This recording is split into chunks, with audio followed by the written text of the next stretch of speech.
So making this record is a special privilege, and I'll do my best in this short space of time to pass along to you a distillation of more than 20 years of research on why some people seem to do so well in life while others do not. This information has changed my life, and the lives of thousands of others who have made the same discovery, and I sincerely hope it will have a happy and profitable effect upon yours. I hope that whenever you listen to this record, you will do so with a notebook handy. We seem to forget the spoken word quickly, and only by repeated playings in the home, without distractions, can this information become a permanent part of your way of life. To begin, I would like you to remember this. Successful people are not people without problems. They have, as a rule, just as many problems and largely the same kind as everyone else. The difference is that they learn to solve their problems. Successful living is nothing more than the ability to solve successfully the problems which are as much a part of living as breathing. The degree of our success will be determined by the extent to which we can solve our problems. So now that we've defined the problem, let me make this statement. If you can tell me what you want, I can tell you how to get it. The problem with the great majority of individuals is not with their ability to achieve their goals in life, but rather with the failure to understand two factors vital to successful living. The first is to make the decision as to what it is we want enough to give it most of our attention until it's been achieved, and to clearly define it. And the second is to fully understand that we have the ability to achieve this goal, or we wouldn't want it in the first place. The next vital rule to successful living is to understand that our success is won or lost by our ability to serve others. We are interdependent, and it's just as impossible to succeed without serving others as it would be to live in our modern world without others serving us. Our rewards in life will and must always be in exact proportion to our service. It is the misunderstanding of this single law which, in my mind, is responsible for fully 90% of the frustration and discontent we see around us. In your mind's eye, get a picture of a giant apothecary scale, the kind with the cross arm from which hang two large bowls on chains. One of the bowls is marked rewards, the other service. These bowls will always be in perfect balance. Now, a lot of people don't like this law, if they're even aware of it, but not liking a law does nothing to change it. The basic laws of nature and economics are unchanging. If we're out of step with them, we are, as Thomas Huxley put it, checkmated, without haste, but without remorse. But to those who know and work with the laws, he said, they are paid with the overflowing sort of generosity with which the strong delight in strength. Now, there are two kinds of rewards, or income. One is psychic, the other is real, or tangible, such as money or property. If a person doesn't like his income, all he has to do is take a good long look at his service. The fact that the many individuals in the fields of science, religion, teaching, and so on must measure most of their rewards in the realm of the psychic does nothing to alter the fact that their rewards will be in exact proportion to their service. Look where you will find this law in undeviating operation. Our rewards will always be in exact proportion to our service. Good examples of this are World Book and Childcraft. The fact that your company is the world's largest publisher of reference material is based solely on the fact that its products have found the widest acceptance and have been sold to more individuals and institutions. This is the law, then, that lies as the supporting structure of economics and personal well-being, so fix it in your mind. All attempts to sidestep or in any way avoid this law will result in frustration and failure. So this brings up the question, if what I want is more than I now have, how can I increase my service in order to earn it? Well, whom do we serve? We serve people. So let's take a moment to try to understand people. The more we understand them, the better we can serve them. I think of an adult human being as a grown child, doing his best to play for the first and last time on earth this game called life. The extent to which he learns the rules of this mighty game will determine his success. But right here we run into an historic and exasperating fact. People down through the centuries have, with the most amazing consistency, divided themselves into two groups. One group contains about 5% of any given population. The other group contains the remaining 95%. Neither of these two groups is any better than the other. But one thing separates them. The big group the one containing about 95% of the people, never seems to get the word, while the smaller group, the 5%, does. Now, what do I mean by getting the word? I mean about 95% of the people never quite understand, emotionally or intellectually, that we as individuals control, to an altogether unsuspected extent, our lives here on earth, that each one of us is the architect of the structure fashioned by our years.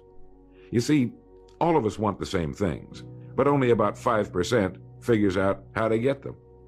I think it's perfectly stated in your World Book booklet titled Opportunity Unlimited. It says, within each of us burn two unquenchable ambitions, to serve importantly and to gain financial independence. Both of these worthwhile goals are within the reach of all of us, man or woman, but according to statistics, only about 5% achieve both of them. Why? Let's look at it logically. Every human being has a tendency to think, act, and talk like those by whom he is surrounded. This is environment, and it exercises an enormous influence on our lives. We've already pointed out that 95% don't seem to get the word in life. Then it follows that in the case of any given individual, the odds are 95 to 5 that he is surrounded by the larger group.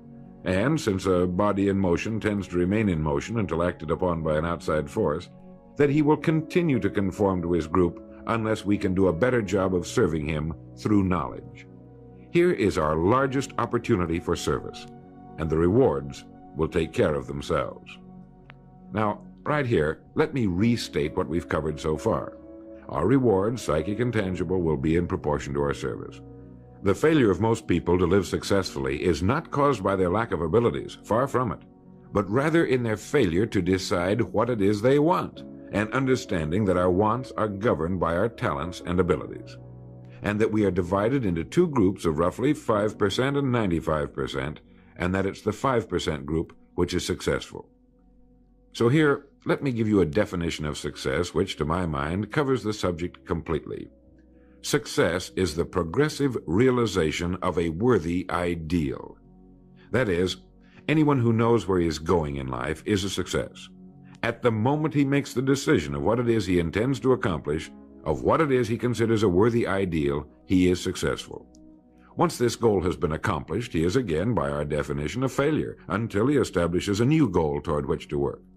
To my mind, this is what we as human beings were intended to do, to go through life from one achievement to another, and to finally come to the end of our road here on earth, still reaching, still working toward a new and better plateau on which to stand. For this is to live and live completely, to know as much as we can know, to serve as much as we can serve, to accomplish as much as we can accomplish. Well, since success is the progressive realization of a worthy ideal, why are we faced with only 5% who can be called really successful? Because the best estimates available tell us that only about 5% will ever decide upon and define the one thing they want. One thing, because we can only do one thing at a time. To my mind, the story of a person's life is the story of a quest, a search to which he devotes his life. We know that the happiest people on earth are those who know exactly what it is they seek and set boldly out to find it. And while we're all dreamers, the fortunate ones are those who have found a dream so exciting and worthwhile that they'll devote a part or all of their lives to making that dream come true. But while all dream, by far the great majority, that 95%, never realizes that a persistent daydream is often the point on which we should set our compass, the place toward which it is meant for us to journey. The tragedy is that the great majority shrugs off this built-in direction finder and returns to the wide, visible, well-marked road in life which they feel must be the best road because it carries the heaviest traffic. Well, let's make this point clear.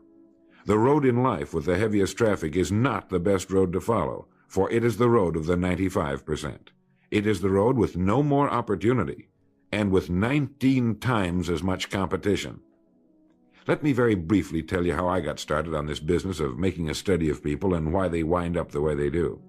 I spent nearly 20 years looking for the secret to achievement. I didn't know it was older than the pyramids and had appeared in more than 50 million books. It started in 1933 during the last Depression for me. I was bothered by the difference that existed between what I had been told and what I could see around me.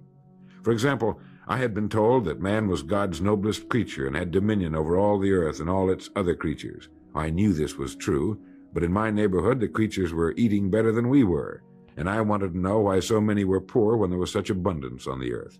They had no money, but there was still as much as there had been a few years before. Where it had gone?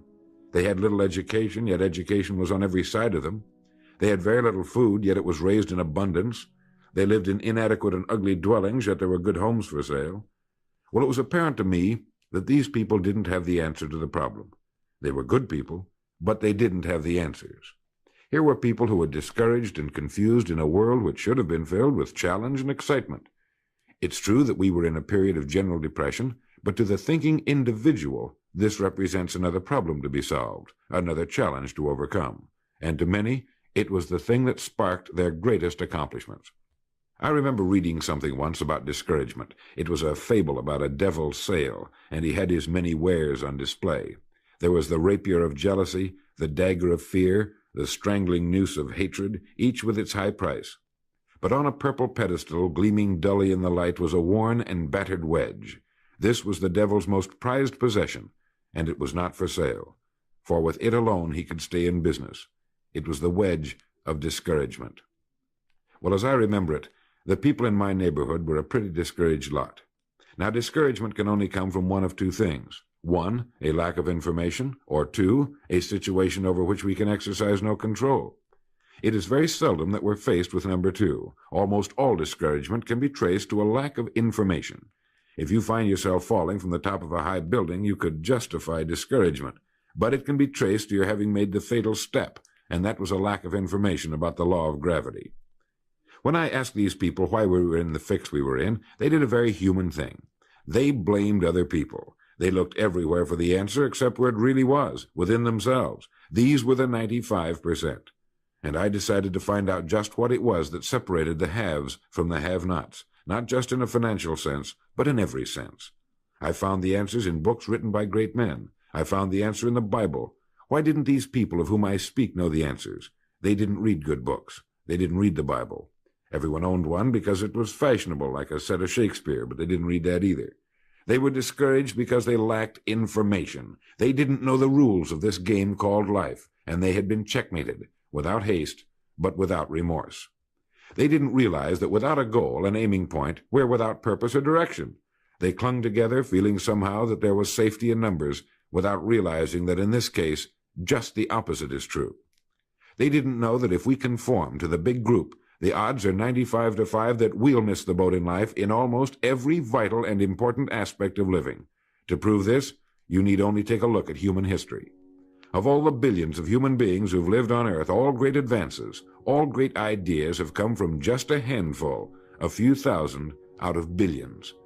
Now, how have the people as a group reacted to the great ideas?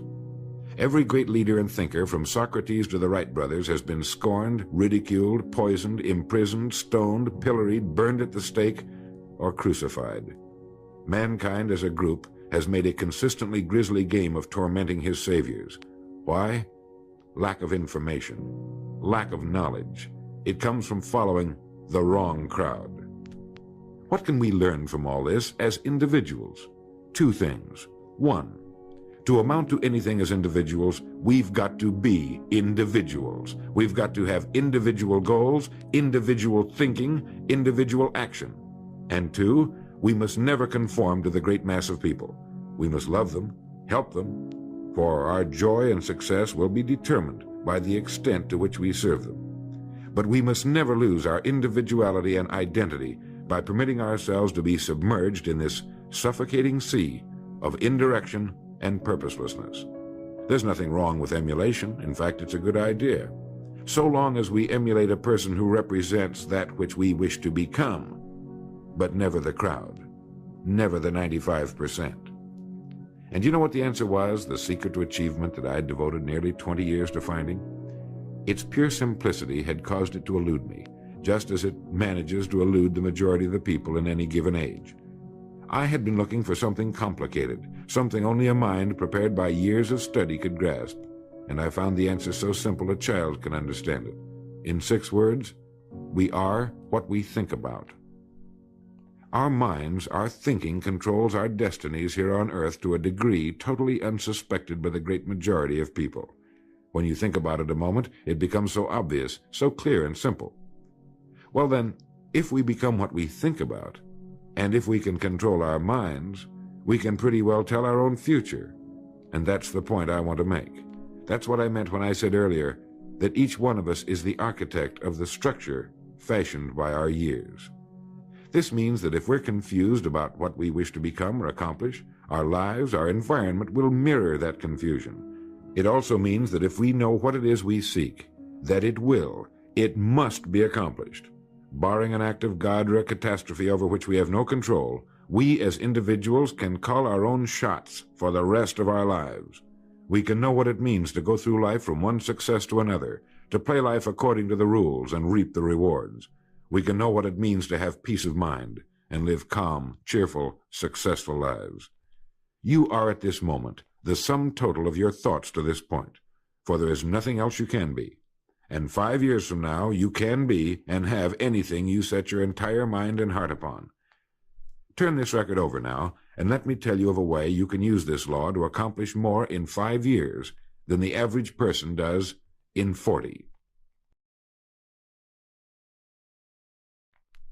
Succeeding in life has always been a matter of doing that which the great majority does not do. Now let's keep this in mind as we get into this business of goals. It isn't that I want to make an invidious comparison between the 5% and the 95%, not at all. That's just the way it is, and if we don't recognize it, it will be to our cost. At the beginning of this record, I made the statement, if you can tell me what you want, I can tell you how to get it. You see, the trick is not in achieving our goals, it is in establishing them.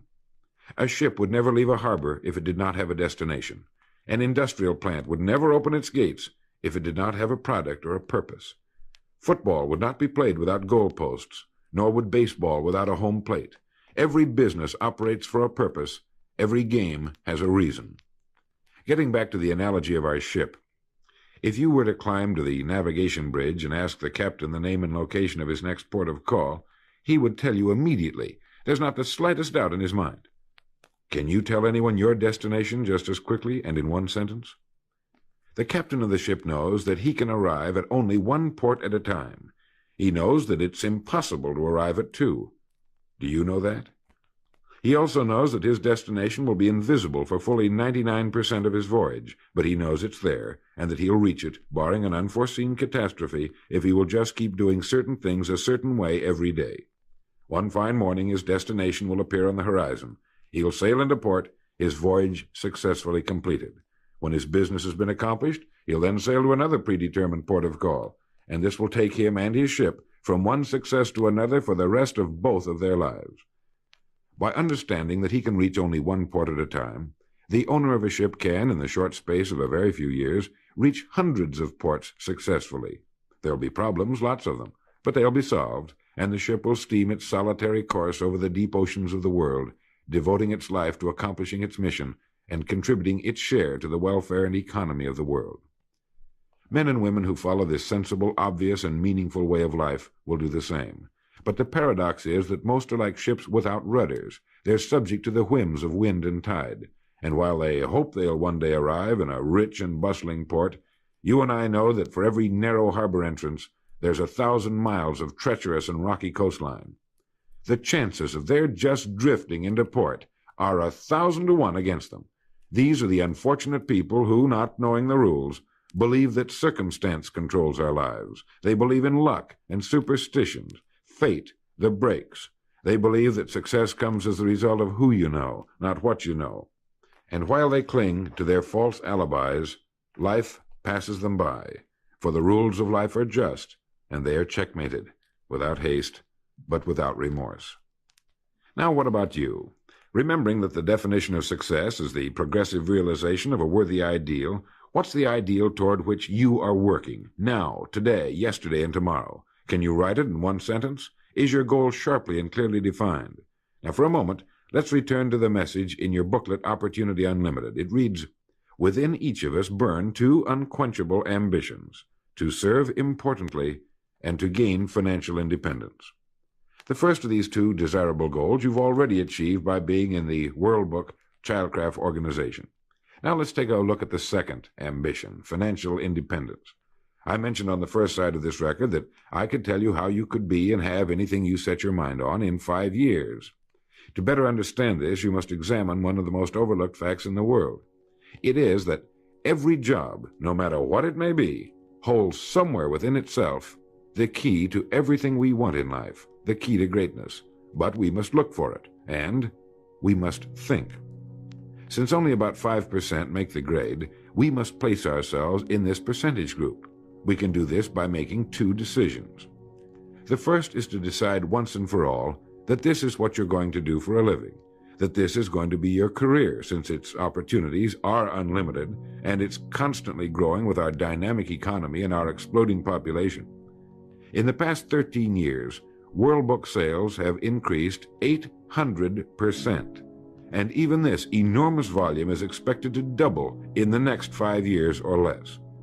I think you can easily see that by being in this business now, your future is unlimited in this organization, both from a career and economic standpoint. It is being undecided, uncommitted about what we're going to do that keeps us from doing our best. We're working with one hand and looking around with the other. As a result, we do neither satisfactorily. And remember, this work contains within it the road to greatness, the key to anything you want for yourself and your family. Hundreds of people have already proved this in the last few years, so make the decision once and for all. Once this has been made, you'll feel as though a weight has been lifted from your mind. Perhaps for the first time in your life, you'll know where you are in the world. You know you have a place where you can serve, where you're needed and respected, where what you're doing is important. Once this decision has been made, we come to the second. Decide to become a professional at your business. You see, we can either compete or create. If we compete with all the other people in our line of work, we must be willing to accept the same rewards. If that's what we want, fine. But if we want to become professionals at what we do, then we must create. And when we begin to do this, there's no limit to that which we can achieve. We hear a lot these days about a word called security. Everyone wants security, but not 1 in 10 can tell you what it is. Most people will tell you that security rests with a job. This is impossible. There is no such thing as a job that represents security. Anyone with a job can lose it for any one of 1,000 reasons at any time. Those people I saw back in 1933, demoralized and afraid, thought that a job represented security. And when it had been taken from them, they had lost everything. They found themselves lost in a world they didn't understand. No, a job cannot represent security. There is only one place on earth you can find security, and if it isn't there, it isn't anywhere. It's inside of a person, never outside. If a man has security inside, where it belongs, his wife and children can feel it when he sits down to eat with them, and they're warmed by it. If a man has security inside where it belongs, you can see it walking down the street, and you can feel it when he enters a room. That's security, and you can't take it away from him. You can take away his money, his home, everything but a wife who's willing to start over, and most of them are, and drop him anywhere in the country. Go back in a year, and he'll be doing just as well as when you found him the first time. You can't keep a good man down, no matter what you do to him. Like cream on milk. You can shake it all day, but just set it down for a while, and it'll bounce right to the top again. This man or this woman has security, where it belongs. And do you know where it comes from? It comes from doing what we do for a living surpassingly well. It comes from being a pro in a world of amateurs. Becoming a pro isn't difficult. It comes from knowing what to do with time. It comes from knowledge, planning, and working. First, knowledge.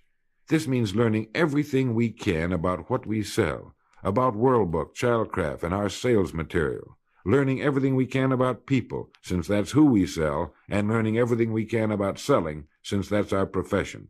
What we sell, who we sell, and how to sell. Those 3 subjects would fill a large library, but we can take things one at a time, and by devoting an hour a day to study, we can become outstanding professionals in 5 years or less. And it's the professionals in this business who can write their own tickets, good times or bad. They can live where they choose, and, being professionals, work when they choose. Second, planning. This means writing down the specific goal we're now working toward. It means writing in detail about the first port of call we want to reach, realizing that we can only reach one at a time. It means selecting the income we feel will represent financial independence to us. Once this has been selected, we know exactly what we must do in order to reach it. As soon as our first goal has been reached, we can set a new one. The person who does this is the person people call lucky. Good things just seem to happen to him. The so-called breaks start coming his way. But it's a result of planning and working positively that attracts the good things to us. I can't emphasize too much the importance of describing your goal in detail. If it's a beautiful new home, get the actual plans, or at least an elevation drawing of the home, and carry it with you so that you can look at it regularly. If it's a certain amount of money, write down the specific amount for the coming year to the penny, and then work your plan. Whatever your goal may be, write it down in detail. Then you're like the ship. You're on course, and you'll reach more successful ports in a few years than most men do in a lifetime. And third, working. Working more than the average, if we're going to achieve more than average results, is necessary, of course. But with proper planning and with knowledge, it seems easy. Moreover, to work, we need energy, and energy is inextricably linked to desire. Unless we have a desire to do a certain thing, we find ourselves without the energy. But you will never find desire without energy. Once our goal has been crystallized in our minds and we realize that we become what we think about, our doubts vanish as to whether or not we can achieve our desired ends, and with the picture of our dream in our mind, we have abundant energy. Let me quote from William James' essay on vital reserves. Compared with what we ought to be, we're only half awake. Our fires are damped. Our drafts are checked. We're making use of only a small part of our possible mental and physical resources. Stating the thing broadly, the human individual thus lives usually far within his limits. He possesses powers of various sorts which he habitually fails to use. He energizes below his maximum, and he behaves below his optimum. And then he wrote, "Excitements, ideas, and efforts, in a word, are what carry us over the dam." He goes on in this excellent essay to point out that we have deep reservoirs of abundant energy that we habitually fail to use, and that by pushing past the first false feeling of fatigue, we will find an exhilarating second wind that will take us to our goals. This is why in studying the lives of the world's great men and women, we find they seem to be indefatigable. Work meant nothing to them, because what they were doing, where they were going, filled their entire worlds. Frequently, people find it difficult to establish a goal toward which to work. Realizing that we cannot be successful without a goal, here's a good way to solve the problem. Get off by yourself, and where you can think without being disturbed. Then write on a sheet of paper a complete description of the person you would like to be, and the things, in being this person, you would have. Once this has been done, start acting the part of the person you wish to become. Carry, as often as you can, a clear mental image of the person you want to be, and begin to be that person. Soon this will become so knit with habit, it will lead you without fail to the goal you seek. You see, when you begin to do this, you're using your greatest power, your mind, and you will become what you think about. Some time ago, I was flying west and reading a copy of a television play by the 3-time Pulitzer Prize-winning playwright Archibald MacLeish. The play was The Secret of Freedom. Suddenly I read a line that shook me to the soles of my feet, and for a long time I stared out of the window, thoroughly digesting the line I had just read. Here is that line. "The only thing about a man that is a man is his mind. Everything else you can find in a pig or a horse." Think about that line until you know what it means. The only thing that sets us apart as human beings is our divine minds. Everything that means anything to us, our love of our families, our faith, our dreams, our talents and abilities, our religion, everything we know, is connected to us solely through our minds. Our minds represent our hope and our future. Yet, as a rule, it is the last place the average person will turn to for help.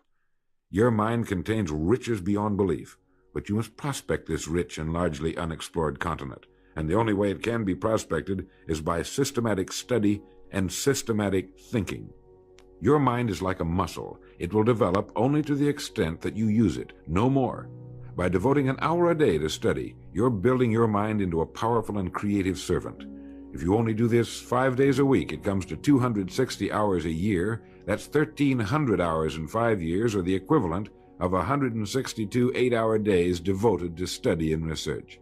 Believe me, if you'll do this, In 5 years, you'll be one of the most accomplished professionals in your field, and you'll have the world on a string. You will virtually be able to write your own ticket.